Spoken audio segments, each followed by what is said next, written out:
Good Saturday morning, as always. Pipe smokers.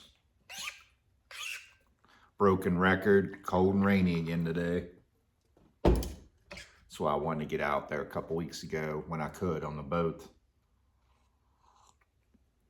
Gonna be out here getting some stuff done today. Just a couple quick things. I was just wondering, a couple weeks ago, I had sold a pipe on eBay. I believe it went to Canada, and it was through, of course, the global shipping program that eBay had all these years, to where it was really nice. If I sold a pipe, say to Canada or wherever, they would pay the shipping to the processing center in Kentucky, and then from Kentucky, it would go out to the designated country, which was nice. I wasn't responsible for it being lost or anything like that. I didn't have to fill out custom papers. Well, when I had sold that pipe there a couple weeks ago, it wouldn't let me print a shipping label anymore, and it said that it was restricted. So apparently now eBay's cutting back on, pretty soon it looks like tobacco pipes are going to be not even going to be available to be sold on eBay. Doesn't make any sense why you let them be sold nationally in the country, but you're not allowed to send them out internationally. It doesn't make a bit of sense. It's not contraband. But I've noticed that. And another thing I wanted to talk about was, over the years, the Chicago Pipe Show was the biggest pipe show in the world. I mean, everybody had to go to Chicago Pipe Show.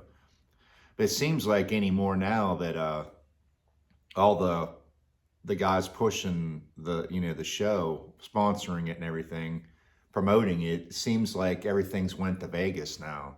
Which I get it, Vegas, a casino, the atmosphere, all this and that. But it seems like Vegas seems like it's becoming the new Chicago. It seems like Chicago is just another average pipe show at best. I don't know if anybody else has noticed that too or not. I hope the people that are there this weekend have fun. I want to crack a 10 today. I've been itching to crack a 10. I've been doing a lot of Gawith and Hogarth blends. And I still have a bunch to get through. But I figure I'd give this one a try. Eccentric. I've had all the other ones, I believe, so far, or at least most of them. Latakia takes the front seat. Smoke Red Virginia's component. Catarini Orientals. Light Burley. Pretty much everything. The first one I had, I forget what it was even called now. It was okay. I think they're more just collector hype than anything, but we're going to give it a crack and see what we got.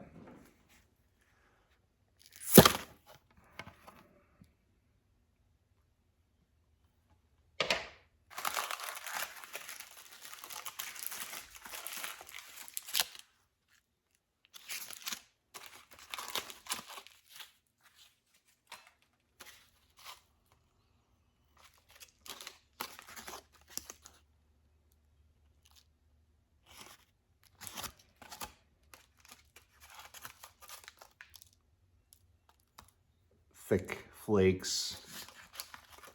They're actually a little more wet than normal. It's still wet, but not a lot of smell. You get that smokiness. I pick up the Catarini, the sweetness, the Oriental fragrant. I'll let some of this sit out for a while and get them all to start back. I got the charring light going.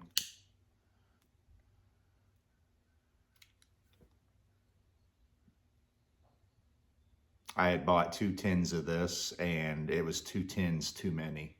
I'm sorry, this stuff is garbage.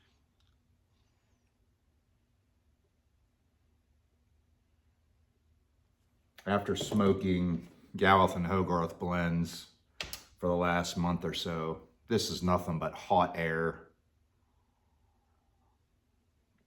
It's manufactured, if you didn't know, by Sutliff. It's just Per Jensen's name on it.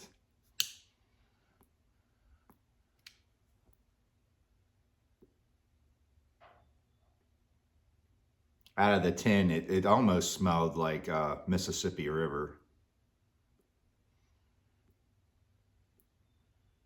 Burns hot. it doesn't have a good taste at all. It's not all the way smokiness. It's not sweet. It's not, the Orientals aren't really coming through.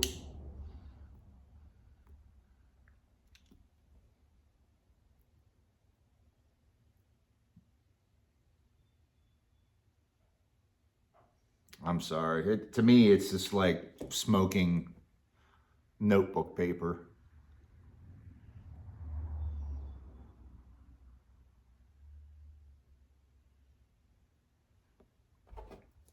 Best part you're paying for is the tin art,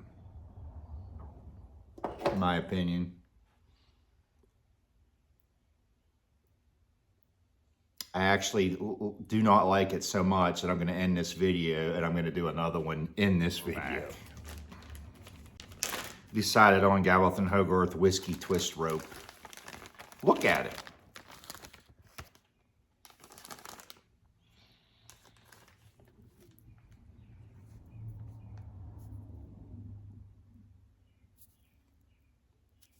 Nice and deep, dark, thick, dense.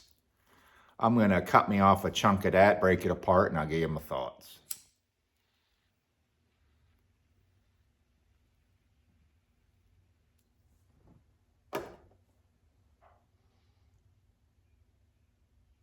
And we're back with some decent tobacco.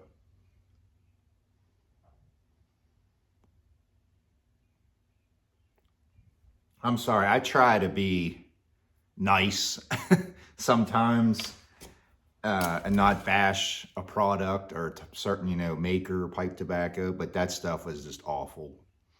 If you stocked up on it just because it's a collector series or the nice tin art, I mean, it's your money.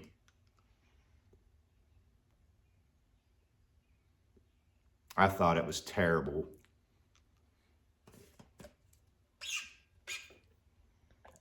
Anymore.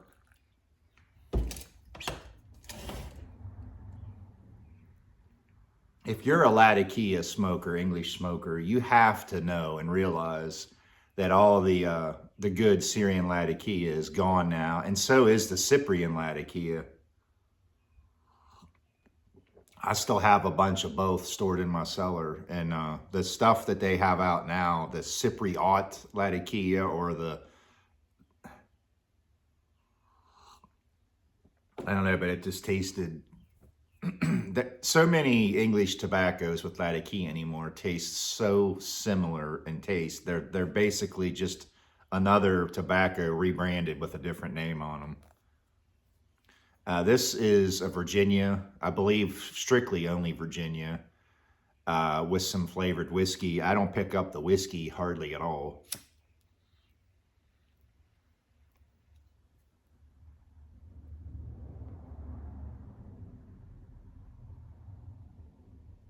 There it is, a little bit on the retrohale. Sweetness.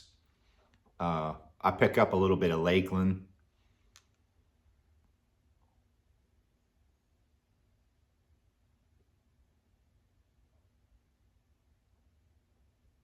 Very nice. Easy on the retrohale. I know I'm going to shock a lot of you, but I've been tearing through that Dark Flake scented that I had done review on last week, and I absolutely love that stuff. I believe it was 13 Pipes had mentioned that his last batch of the Dark Flake scented was very mild with the topping, so maybe they've toned it down some, I don't know, but the smell is terrible out of the jar, but the taste is fantastic. It's not soapy. I don't get a lot of floralness. A little bit, but not enough to where it makes it nasty for me. So far, I probably have to say the Dark Flake and the Dark Flake scented, or the two unscented and scented, are my two favorites.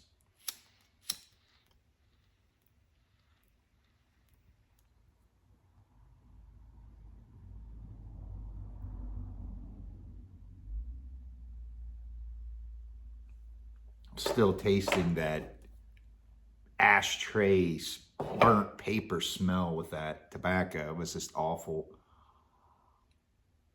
I'd love to hear your thoughts on Eccentric, how much you like it or dislike it. I mean, of course, everybody's different. Just because I don't like something, it might be your favorite tobacco in the world.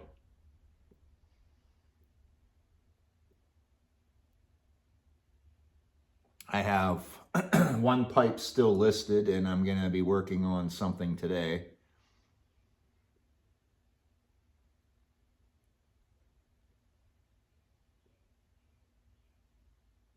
For a rope like that, though, this smokes excellent. It smoked better than the Eccentric did.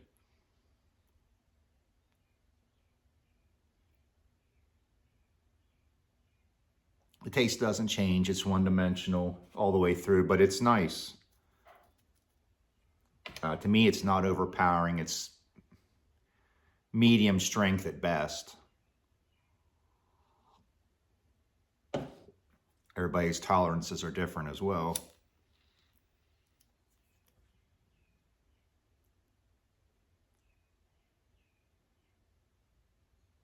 Just a nice, sweet Virginia.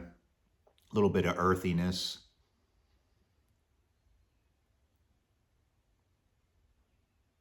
Actually, even a little bit of smokiness coming through. You know, that campfire smokiness that you'd pick up in like a Latakia.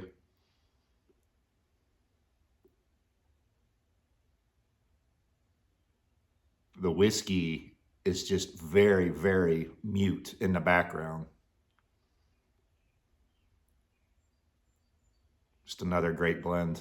I've rambled on long enough. Hope everybody has a great weekend. I know there was something else I wanted to show you, but I can't remember what it was now. I think it was a special block I had. One of them rare ones.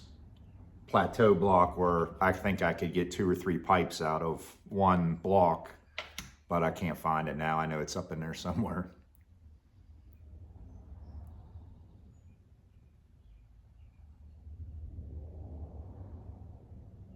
If I had to choose definitely between Gawith and Hogarth and Samuel, go with Gawith for sure. It's Gawith and Hogarth. I'm going to brave the Innerdale Flake probably next week, and I'm going to do the light brown flake scented, which I believe I did smoke that one and I couldn't stand it, but I'm going to do another review on that one. I didn't do a review on that one. I think why the dark flake scented is so much better is because it is so strong and bold that what flavoring is there, it just blends perfectly with the tobacco strength.